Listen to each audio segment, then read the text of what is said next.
Hello everyone, so welcome back to your channel Mind to Machine. So today I am here to share my journey and guide you on an important question like which programming language you should choose for the placement. From my school days to cracking TCS and working with the startups, I will share my complete journey like why I choose Java, how it is helping me in the organization. So without wasting our time, let's get started. So let's start with my school journey. So जैसा कि मैं आपको बता देना चाहता हूँ कि मैं आईसीएसई बोर्ड से था, ठीक है। तो when I have passed class 10th, हम लोग के पास दो चॉइसेस थी, या तो कंप्यूटर चूज करो या तो हिंदी। और मेरी हिंदी में मात्राएं बहुत गलती होती है, शायद इसी डर से मैं कंप्यूटर चूज कर लिया। ओके, देन उस टाइम पे मुझे पता नहीं था कि कंप्यूटर चूज करना मेरे लिए बेनिफिशियल होगा। तो जब हम लोग 11th में थे तो हम लोग में जावा का थ्योरेटिकल पार्ट था, ठीक है। थ्योरेटिकल फाउंडेशन था, like what is Java, history of Java and all the things. Then after that class 12th में हमें oops पढ़ाया गया और basic coding questions like if else का यूज करके without code optimization, just we have to solve that with. तो कुछ test cases होते थे, उसे पास करना होता था। तो ये चीज मैंने कर लिया, ठीक है। वो फन भी मुझे लगा। देन कितना अच्छा लगता है ना कि आप जो सब्जेक्ट डर की वजह से चूज करो और कॉलेज में जाके वही चीज आपका मेन फाउंडेशन बन जाए और कंपनीज में आपको प्लेसमेंट में हेल्प करे। Then let's get to my college days. उसके बाद मैं कॉलेज में आया, ठीक है। तो कॉलेज में आने के बाद हम लोग के कॉलेज में ऐसा था, I think every college has societies. तो सोसाइटीज का पहले एग्जाम होता था, लाइक कोडिंग राउंड होता था, देन इंटरव्यू जो सीनियर्स ही लेते थे।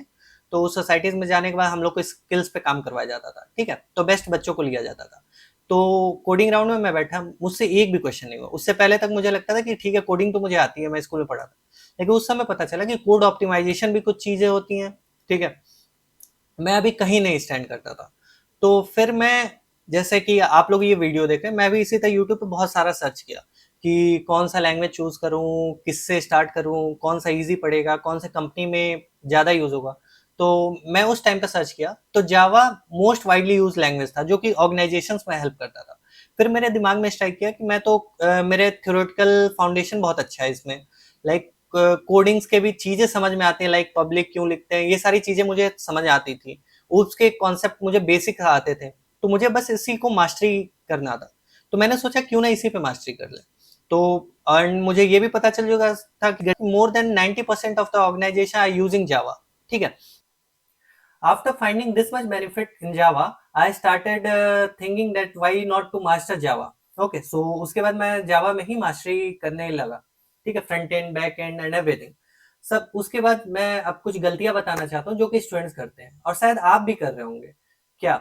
तो पहली गलती, H T M L C S S React सीख रहे हो, ठीक है। तो इससे फ्रंट एंड में आप मास्टरी कर लोगे, लेकिन बैक एंड जीरो। कंपनीज को फ्रंट एंड नहीं चाहिए। फ्रंट एंड के लिए अब एआईज आ रहे हैं, सारी चीजें आ रही है, फ्रंट एंड तुम्हें हर जगह बन जाएगा। इसके लिए कंपनीज ज्यादा लोग को हायर नहीं करती, ठीक है। फिर उसके बाद क्या करोगे, सी प्लस प्लस डीएसए के लिए सीख लोगे। अब इससे तो तुम्हारा डीएसए हो जाएगा, लेकिन इंटरप्राइज में सी प्लस प्लस डेवलपमेंट के लिए यूज ही नहीं होती, तो प्रोजेक्ट तुम्हारे जीरो। प्रोजेक्ट्स भी तुम्हें बनाने होंगे, तो उसके लिए कुछ अलग लैंग्वेज सीखोगे, Python, Java and all the thing. तो इससे क्या होगा, आप मास्टरी किसी में नहीं कर पाओगे, ठीक है। तो क्यों ना इसके बजाय हम लोग बस एक लैंग्वेज चूज करें एंड उसी पे मास्टरी करें। अंत में जाकर वही प्रोजेक्ट्स, वही चीज आपको प्रोजेक्ट्स बनाने में हेल्प करेगा।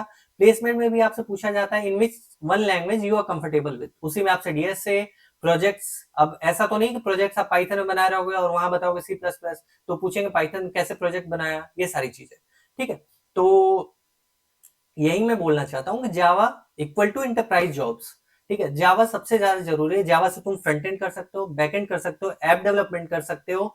फिर उसके बाद तुम्हारा डीएसए हो सकता है। जावा में ऊप्स स्ट्रांग है, जावा की सिक्योरिटी बहुत अच्छी है, जावा पाइथन से फास्ट है। सी प्लस प्लस में तो बैक एंड डेवलपमेंट कर नहीं सकते, ठीक है। तो अब चलते हैं नेक्स्ट पार्ट पे। So these are the mistakes made by many of the students. Okay, so अब इसके बाद मैं प्लेसमेंट में गया। प्लेसमेंट में मुझे 3-4 स्टार्टअप कंपनीज ने हायर कर लिया as a Java backend developer, ठीक है। क्योंकि मेरे पास प्रोजेक्ट्स थे जावा में, डीएसए मुझे आती थी एंड ऑलमोस्ट एप्टीट्यूड मेरा स्ट्रांग था, ठीक है। अब एक राज की बात बताऊं, स्टार्टअप्स कंपनियों को कभी फ्रंट एंड डेवलपर चाहिए ही नहीं होता। अगर तुम्हारा बैकएंड स्ट्रांग है तो तुम्हें आसानी से एंट्री मिल जाती है, ठीक है। तो अब चलते हैं, जब मैं कंपनी में गया तो क्या हुआ। Like, so after this I got place in 3 startups, then in Accenture, then in TCS. तो मैंने एसेंचर चूज किया कॉलेज से निकलने के बाद। अब 1 साल एसेंचर में मैंने काम किया, उसके बाद मैं टीसीएस में अभी हूँ, ठीक है। और इंटरप्राइज में आने के बाद मुझे एक चीज समझ में आया कि जावा से इन लोगों को अलग ही लेवल का प्यार है। Like 90%, more than 90% of projects are running on Java. जैसे बैंकिंग सेक्टर का project, manufacturing sector, each and every sectors project are there and max to max all the projects are in Java. ठीक है, तो मुझे एक बात समझ में आई कि जो लोग सी प्लस प्लस, जो मेरे दोस्त सी प्लस प्लस कर रहे थे, वो सब डीएसए में ही रह गए। लेकिन जिसने जावा किया वो कंपनी में आके सीधे इंटरप्राइज काम कर सकता है, इंटरप्राइज लेवल काम करना स्टार्ट कर देता है। ठीक है, तो अब मैं रोड मैप बताता हूँ प्लेसमेंट और सक्सेस के लिए। ठीक है, तो अगर जिसको जावा चूज करनी है उसके लिए मैं ये रोड मैप बता रहा हूँ। If not then also watch the full video, you will get the road map for other things like if you are interested in Python. ठीक है, तो पहले की जावा के बेसिक्स पढ़ो, ऑपरेटर्स क्या होते हैं, डेटा टाइप क्या होता है, हिस्ट्री क्या होता है, यही सारे इंटरव्यू क्वेश्चन पूछे जाते हैं और लोगों को आते नहीं क्योंकि बेसिक उन लोग को चाहिए होता है। ठीक है, काम कंपनी में जाने के बाद भी सीख सकते हो, लेकिन बेसिक्स फंडामेंटल स्ट्रांग होने चाहिए। ठीक है, फिर उसके बाद ऊप्स ऊप्स कॉन्सेप्ट सबसे ज्यादा मेजरली रिक्वायर्ड होता है। देन डीएसए इन जावा। ठीक है, DSA basic level, not that high level questions होते हैं बट कुछ क्वेश्चंस, स्पेसिफिक क्वेश्चन बस वही प्रिपेयर करने होते हैं। देन उसके बाद आता है डीबीएमएस, देन प्रोजेक्ट्स। ठीक है, उसके बाद फ्रंट एंड एचटीएमएल सीएसएस, अगर टाइम बचता है तो करो, नहीं तो नहीं करो। ठीक है, लेकिन मोस्टली रिक्वायर्ड होता है जावा basic, oops, DSA.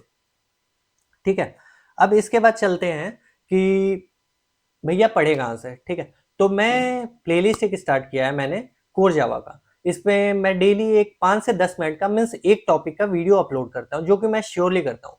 And core Java के बाद मैं स्टार्ट करूंगा ऊप्स। ऊप्स के साथ साथ ही मैं डीएसए प्रॉब्लम सॉल्व करवाऊंगा। After completing DSA I think it will take 3 to 4 months। उसके बाद मैं प्रोजेक्ट स्टार्ट करवाऊंगा इन स्प्रिंग बूट। ठीक है, back end development in Spring Boot, और फ्रंट एंड के लिए as you wish, like HTML CSS, React और Angular, whatever you will see. अगर जावा आपको सीखना है विदाउट एनी कॉस्ट, सो मैं यूट्यूब पे डेली ट्यूटोरियल्स अपलोड कर रहा हूँ जावा के। डेली एक वीडियो एक टॉपिक पे अपलोड कर रहा हूँ। I promise that within 3 to 4 months you will master Java. Okay, उसके बाद हम बैक एंड डेवलपमेंट सीखेंगे स्प्रिंग बूट में, front end as you wish, React और एंगुलर। ठीक है, जो भी आपकी डिमांड होगी।